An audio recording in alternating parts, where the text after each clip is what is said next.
The writers and I knew we wanted the most brutal, realistic-looking car hit we'd ever seen. We didn't want something that looked like a stunt from an 80s movie. We wanted something brutal and realistic and horrifying. Well, we knew that this is a tremendous turning point in the episode and a tremendous turning point for Walt.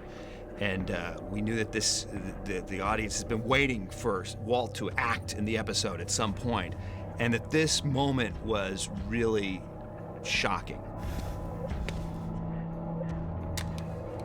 The question quickly became, how do we accomplish something like this? How do we do it, within the unblinking eye of the camera without cuts, just as a wonder? I get a call from Diane Mercer, the co-producer on the show, and we need to ask something really crazy, but we need to do a shot where somebody runs over two people in a car, and we want it to look photoreal. So the very first thing we do is we create pre-visualizations, which is basically animated storyboards. They did a visualization which we watched, which was wireframe, which was the physics of the Aztec hitting these two bullet heads, and just in wireframe, it was shocking. The next step is we shoot our live action plates. And in the case of this particular shot, we shot our actors first with a locked off camera.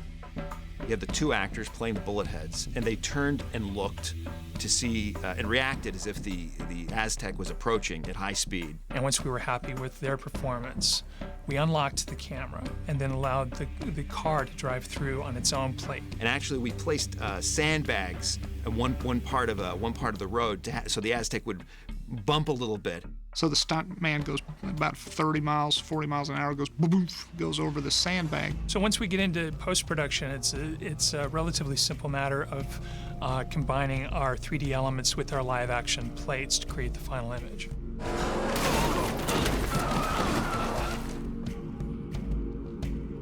With computer graphics, we knew at a certain point we're going to be transitioning from our actors to the stunt performers, and that happens right as the hood is impacting the actor and the actor starts to move. Once the car comes into the frame, all the actors in the frame are actually digital performers.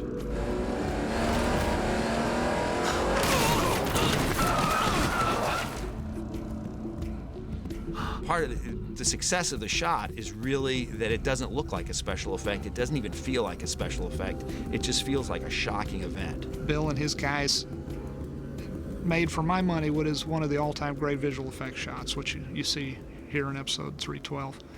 And it is just stunning.